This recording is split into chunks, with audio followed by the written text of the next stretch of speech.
Hello，大家好啊！今次再次同大家講下新手單板滑雪最容易常犯嘅錯誤姿勢。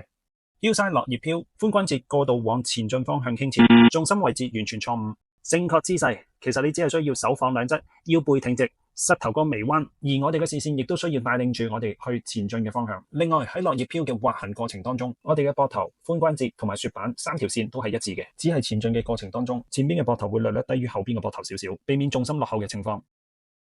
toe side 落葉飄，開肩，前腳過直，重心完全依靠後腳。由於當大家背向山下滑行嘅時候，因為睇唔清楚嘅關係，下意識就會好想望清楚山下面有冇任何嘅障礙物，就會形成你開肩斜前腳，重心居於後腳嘅情況。